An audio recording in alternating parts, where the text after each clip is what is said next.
And Prabal, just I know you that, said you'll take time. So what is the intervention? What is the package that you're looking at from the government? Our issue that came out early this week, yes. we said at that, it came out early this week. So it's Yes. almost a week back, 6 Right. days back. So it said 9 to 10 lakh crore. This was 6 days back. Correct. And if the lockdown continues, as you said, that's a variable, right? We Absolutely. don't know. Absolutely. So what is your expectation from the government? What kind of package are you looking at from the government? So, well, like I said, there are better minds than me to talk about that, but I will go by the data which is available in the market and which, all of them have talked about. So even mathematically, as I mentioned to you, 10 to 15 lakh crores is something which is required.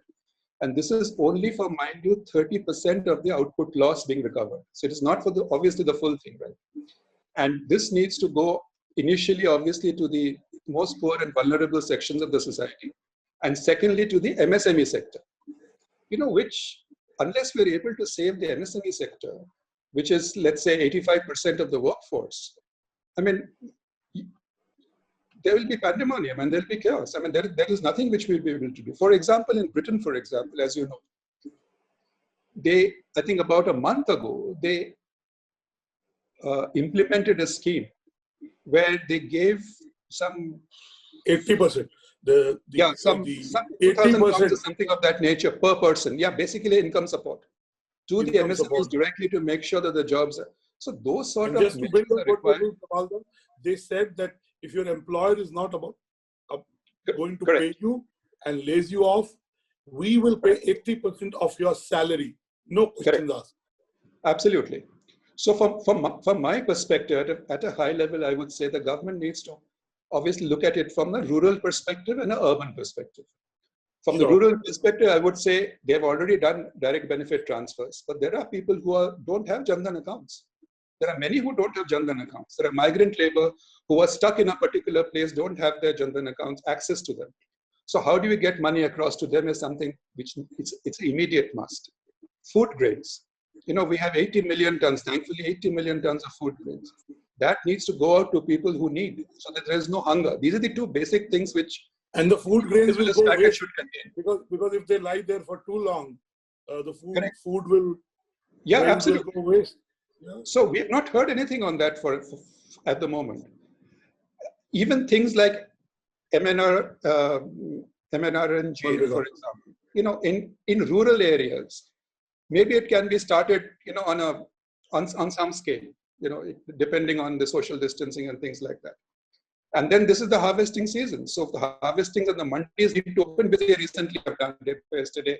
At least they talked about it. So on the rural side, something of that nature needs to come in the stimulus package. On the urban side, as I mentioned to you, MSMEs. First and foremost is MSMEs. Things like moratorium, things like interest subvention, basically to protect the enterprises. Unless you protect, nobody will be there to protect. And on the demand side, underwrite the wages, and provide some subsidy directly. So while RBI I think is doing enough in the circumstances to maintain the health of the financial institutions of India, as of now, because of the liquidity, through the LTRO method, through reverse repo rates and so on and so forth. And the recent announcement yesterday was with regard to NBFCs. I think that is welcome. That is welcome because NBFCs are shadow banks. So, and NBFCs affect the first-time entrepreneur, the people who can't be banked, MSMEs as well. So, I think they have given that forbearance yesterday to the NBFCs, which is good. So this is where it is, Anurag. But I would say, there are two ways to look at it for people like us who have to take decisions on behalf of companies and so on and so forth. First, understand how big the problem is. And for that, I would say, Abhinav's question was also on the global economy and so on. So I'll answer it now. So look at the positives first. Let's look at the positives. And both India and global together. I'll put it together. Let's look at the positives. The first positive is that the balance sheet support, which every government has given so far, and the central banks have given, has been extremely speedy, and it has been it has been given upfront, So already I think we have given about $8 trillion worth of balance sheet expansion by the central banks. The problem, though, is that it is not uniform. It is concentrated in certain countries who can afford it. It's only So, G20. but at least the majority. balance sheet support is there. That is one. So there is ample liquidity in the system, ample liquidity in the system. The second one is that no one sector is frozen. Like in 2008, the credit sector frozen. And that is what led to the crisis ultimately, where banks just were collapsing, right? So there is no one sector in the world today which is actually frozen yet. So liquidity manages that. So that is a good thing. Third good thing is that from RBI's perspective, this is the only AAA rated institution in India still. And to that extent, I admire the Bimal Jalan committee that despite all the pressures the government gave it to transfer dividends, etc., it did not. And I had spoken about that at that time, written in Business World too, if you remember. We should not transfer reserves, RBI reserves should be kept for the rainy day. And this is raining now. I mean, I didn't realize it'll come to this. But today, RBI is the only AAA rated institution in the country. Has high foreign exchange reserves of about $475 billion. So this is very, very good for India in the current circumstances. The fourth one is, of course, again, is India specific, is that we have massive food grain stock of 80 million tons. Massive. Our normal level is about 30 million tons or thereabouts. So we have huge food grain. Oil for India will always be a positive, of course. With the price today the oil fell further. It went to $17 a barrel. Exactly. So oil will always be a positive for India. But I would say the oil consumption has also come down. So the savings have come down. The demand is also very low. The government of India have also come down. Yeah. Absolutely. And the sixth point, which I think is positive, is that the IMF has predicted a V-shaped recovery for India in 21-22, which I personally, I don't know why they are so optimistic, but at least the IMF has said, and they are far more better placed than me to talk about that. So these are the positives. Now let's see what the negatives are. Again, for the India and global together, I'm saying, like I said initially, this is not a localized problem this time, like in 2001, 2008, 1997, 1992. It is not a localized problem, either by sector or by geography or, by specific financial sector type of thing. Second is it affects the real economy, which is also something I talked about. But this is something which can also flow through the banking sector. So therefore, to keep the banks alive is extremely important, which is what people are doing at the moment. And many countries, including India, this is a negative, entered the crisis on very weak macros and a very weak banking and financial sector. This is the problem. So in India, we know ILFS, NBFCs, NPAs, all of that stuff. Now, this is something which many countries have done. The next one is that, the fourth one is that even if balance sheet support is given, and like I said, it's coming to about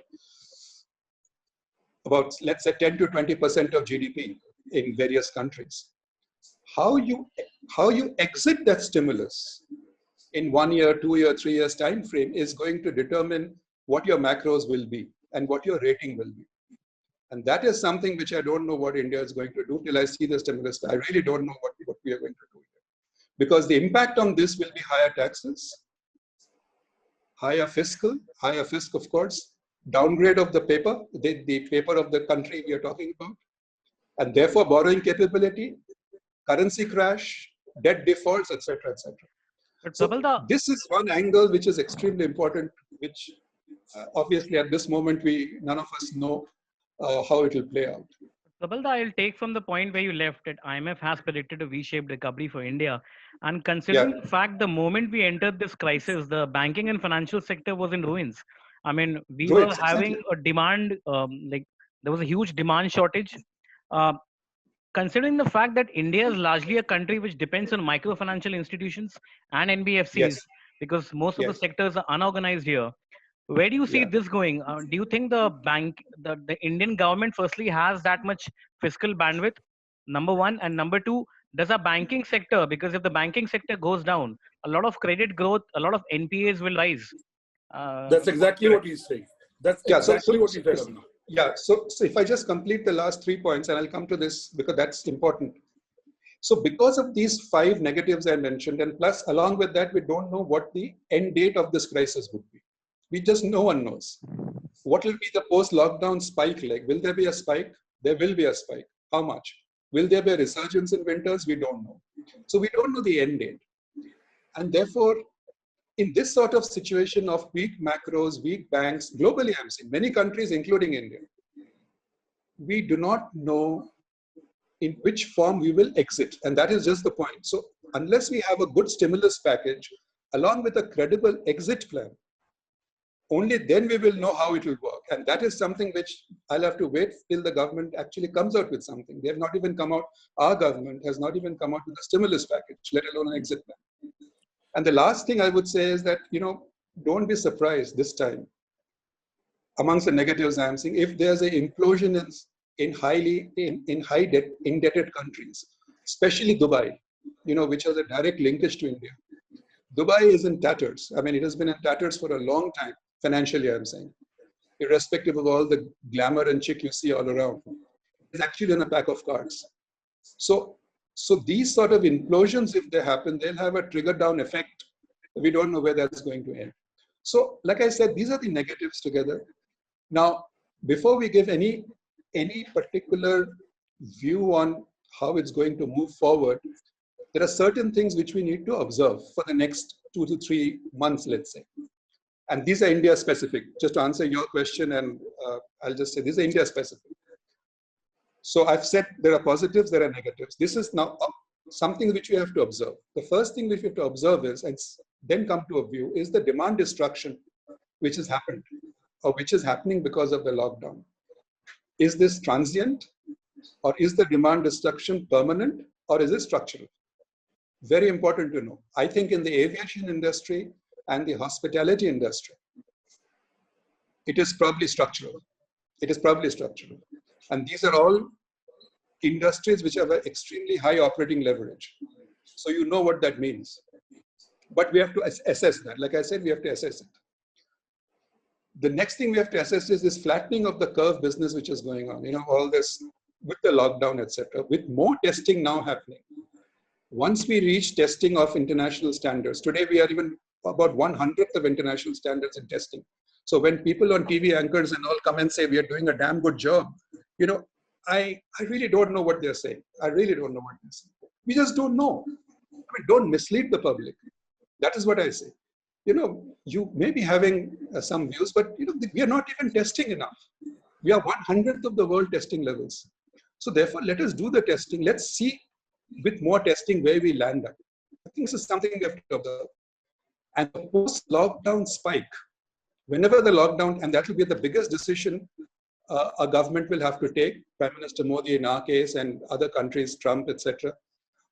Once the lockdown is removed, there is bound to be a spike. All medical experts talk about that. Now, how do we manage that post-lockdown? In my view, we are going to a regime when for the next 1 year, we'll be in what, for want of a better term, will be something like rolling lockdowns. So there'll be a lockdown, there'll be some increase somewhere, lockdown again in some area, like that. It'll be a rolling lockdown situation rather than a complete break. And all this has economic impacts. So therefore, we have to observe these things. And of course, lastly and most importantly is the government stimulus package. So once the stimulus package comes, if it's in the range of 10 lakh crore and etc., then we know that we're in the right track. But then how do they finance it? And there are ways of financing it, which Arvind Subramaniam has talked about, Raghuram Rajan has talked about. So we have to see that. And once this comes out in totality, then the RBI's ability to do more on the interest rate front, as you mentioned, on the liquidity front, I think will come to the picture.